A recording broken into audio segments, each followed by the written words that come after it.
eu sou o professor Thiago e hoje eu vou falar para vocês sobre as propriedades das forças intermoleculares. Que propriedades? As propriedades físicas delas. Por exemplo, sobre o ponto de fusão e ebulição. O que acontece em relação à intensidade dessas forças? Bom, quanto maior a minha força intermolecular, ou seja, a interação entre as minhas moléculas, maiores os pontos de fusão e de ebulição.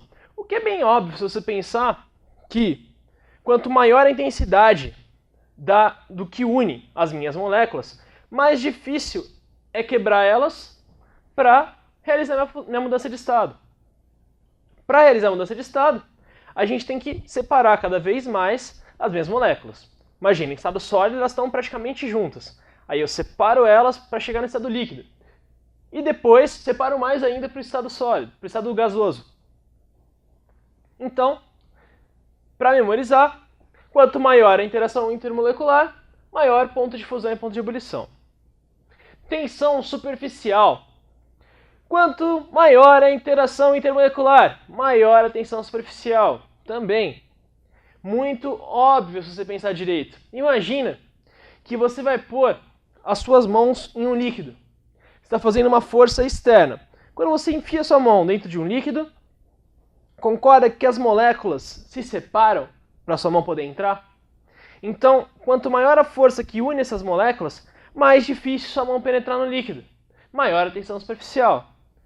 Quanto mais intensa a força intermolecular, maior a resistência à ação de forças externas. Então, maior a tensão superficial. Solubilidade. Vocês já devem ter ouvido aquela frase célebre. Semelhante só solubiliza semelhante. Mas semelhante em quê? Apenas substâncias com forças moleculares semelhantes são solúveis entre si. Então, na verdade, esse semelhante aqui é mais voltado para as forças intermoleculares do que para a polaridade, que normalmente é explicado.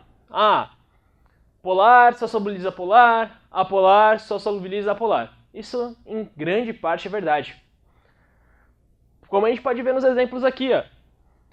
HCl em água, solubiliza. Polar, polar. Iodo em tetracloreto de carbono, polar, apolar. Apolar, solubiliza.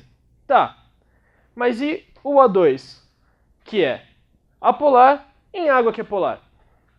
Se a gente for pensar na respiração dos peixes, isso tem que acontecer. Porque tem que ter O2 dissolvido na água para eles poderem respirar. Então, por que isso acontece? O O2, em pequena quantidade, fica com uma força semelhante à da água em interações intermoleculares. Então, em pequena quantidade, o O2 pode ser solubilizado em água.